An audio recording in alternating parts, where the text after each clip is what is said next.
देख रहे हैं power news Bharat. Koratla town में 14 अक्टूबर की निष्पक्ष पेश आए मोहिनी सागर 33 साल के कत्ल केस को कोरटला की पुलिस ने हल कर लिया। कोरटला टाउन के दफ्तर सर्कल ऑफ पुलिस कोरटला में कत्ल के मुतालिक तफसीलात से उमा महेश्वर राव डीएसपी मेटपल्ली ने वाकिफ करवाते हुए कहा कि कोरटला टाउन के मुतवत्तिन मोहिनी सागर की इस कॉलोनी के रहने वाले कमला कुमार ई सुरेश, जिनके कदीम झगड़े थे, इस ज़िमन में इस माह की 13 तारीख को मधु नरेश का सागर से फिर एक बार झगड़ा हो गया। इस दरमियान सुलह करवाने के लिए जी वेंकटेश नामी शख्स ने कोशिश की, जिस पर सागर रजामंद नहीं हुआ।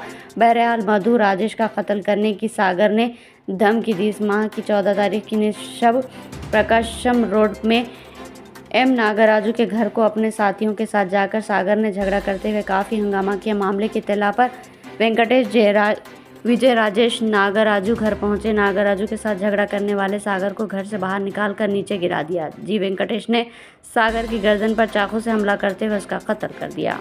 एआईएमआईएम के सरबराह असदुद्दीन अवैसी ने बहराइच में दुर्गा पूजा विसर्जन के दौरान हुए तशद्दुद और उसके बाद होने वाले इनकाउंटर पर रद्द-ए-अमल जाहिर किया। उन्होंने उत्तर प्रदेश की योगी हुकूमत पर बंदूक के राज की पॉलिसी अपनाने का इल्ज़ाम लगाया और कहा कि ये पूरी तरह से आइन के खिलाफ है।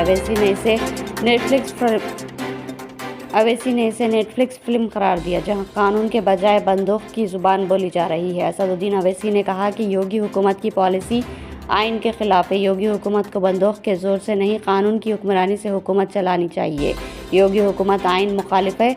गुज़िश्ता रोज़ जो एनकाउंटर हुआ है, ये बिल्कुल ऐसा ही हुआ जैसे नेटफ्लिक्स फिल्म चल रही थी।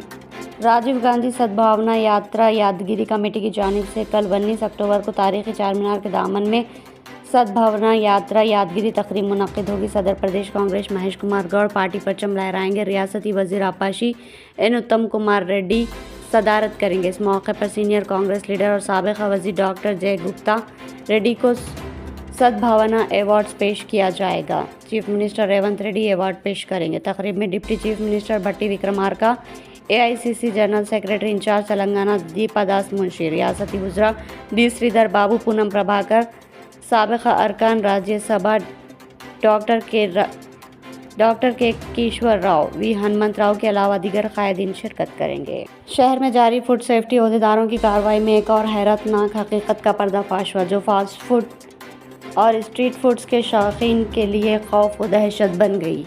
बल्दिया के फूड सेफ्टी और पुलिस ने एक मुश्तरका कार्रवाई करते हुए बेगमपीट के इलाके प्रकाशम नगर में एक चिकन सेंटर से हुक्काम ने बड़ी तादाद में चिकन को जब्त कर लिया, जिसमें सड़ा हुआ चिकन भी शामिल था। जब जिम्मेदार से हुक्काम ने पूछा कि ये क्या है, उसने कहा कि चिकन की मार्केट में सरबराह किया जाता है, तो उसने जवाब देते हुए सबको खौफ में मुब्तला कर दिया। सड़े हुए चिकन के साथ सरबराह की जा रही अशिया में मुर्ग का दिल, चर्बी और मर्ज के पैर शामिल थे, जिन्हें केमिकल में मिलाकर फास्ट फूड सेंटर के अलावा फुटपाथ के कारोबारियों, बिलखुसूस शराब की दुकानात आर्ट्स में सरबराह किया जाता है। बल्दिया की खुसूसी टीम ने इस चिकन को जब्त कर लिया, जो तकरीबन 7 किलो पाया गया था। हैदराबाद के मियाँपुर मेट्रो स्टेशन के अगबी इलाके में जुमा की रात ट्रेन व नजर आने की इत्तला ने शहरियों में खौफ व हरास की लहर पैदा कर दी। सोशल मीडिया पर वायरल होने वाले वीडियो क्लिप में एक बड़ा जानवर स्टेशन के करीब टहलता हुआ दिखाई दिया, जिसके बारे में दावा किया गया कि ये ट्रेन वाइज पर फौरी रद्द-ए-अमल जाहिर करते हुए महकमे जंगलात के हुकाम ने खुसूसी टीमें इस इलाके में रवाना की, ताकि इस बात की तस्दीक की जा सके कि ये वाकई ट्रेन वाहे शहरी हुदूद में आया। इस प्रोग्राम को पेश करने में हमारा ताउन किया है new Patel mobile sales and service, Sharbati Kinal, Bodhan.